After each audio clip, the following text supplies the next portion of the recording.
Hello साथीहरू, it's me Rita Nepal. म चाहिँ रेडी हुँदै थिएँ पार्लर जानको लागि। मलाई चाहिँ एकदम सुट लगाउन मन लागेर मैले चाहिँ लगाएँ यो पिङ्क सुट। सो यो सुट चाहिँ मलाई दिनुभएको मेरो हस्बेन्डले भन्नु भएन, मैले आफै किनेको, पैसा मात्रै उहाँले दिनुभएको। मैले चाहिँ सनस्क्रिन र मोइस्चराइजर लगाएर आफ्नो स्किन केयर गरिसकेको थिएँ। सो त्यसपछि चाहिँ लाउँदै थिएँ कन्सिलर। हेर्न सक्नुहुनेछ मेरो आँखाबाट नै थाहा पाउन सक्नुहुनेछ म कति धेरै मोबाइल चलाउँछु भनेर। त्यही भएर त कन्सिलरले ढाक्दैछु नि।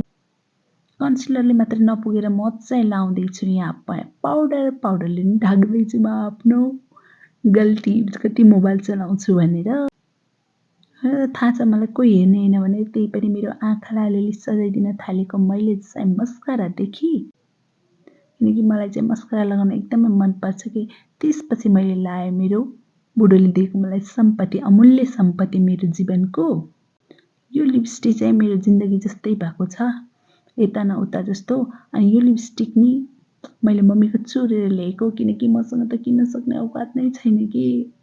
म चाहिँ लिपस्टिक चोरिदिन्छु कि मलाई जसको पनि मन पऱ्यो भने दिदीको भयो दिदीको, मम्मीको भएको मम्मीको। अनि सो म अलिकति ऐनामा हेरौँ भनेको त ऐना देखेर म आफै नै तर्सेँ। अनि जाँदा जाँदा बाटोहरूमा मैले यति धेरै मिठाईहरू, फुलहरू, वाउ कस्तो राम्रोसँग थियो कि मलाई त्यस्तो राम्रो लागिरहेको थियो।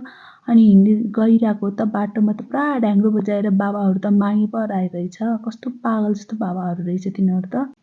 त्यस्तो ढ्याङ्ग्रो पिटेर पनि कोही माग्छ होला त होइन। एकदमै स्वर गरेर माग्न लागिरहेको रहेछ। अनि मैले सोधेको त माग्ने पो भन्छ क्या मान्छेहरूले। अनि म चाहिँ पार्लरमा पुगिसकेको थिएँ। अनि आज मेरो थियो फुल कट क्रिज मेकअप। सो म फटाफटसँग मेकअप गर्न थालिसकेको थिएँ आईको। तर के गर्नु, यो जुनीमा मैले चाहिँ आई मेकअप गर्न नै सिक्दिनँ जस्तो लागिरहेको थियो। मेकअपको सट्टा त म उल्टै चुडेल जस्तो लागिरहेको थियो। मान्छे मेकअप गरेर राम्ररी देखिन्छ होइन, म चाहिँ चुडेल जस्तो लागिरहेको थियो कि। त्यही माथि त झन् यो पाउडर थपाडे मैले यस्तो लागिरहेको थियो कि मलाई आफ्नो आँखा नै छ्या घिन लागिरहेको थियो कि मलाई चाहिँ। अरूको आँखा हेर्दा चाहिँ आहा मेकअप गरेको, नि मेरो आँखा हेर्दा त के भएको होला कि के भएको होला। हेर्नु न झन् गाजर लगाएर त झन् म त फुल चुडेलकी आमा जस्तो देखिरहेको थिएँ, सेम टु सेम चुडेलको आमा। वाउ हेर त कस्तो राम्रो आँखा भन्नु पनि भएन।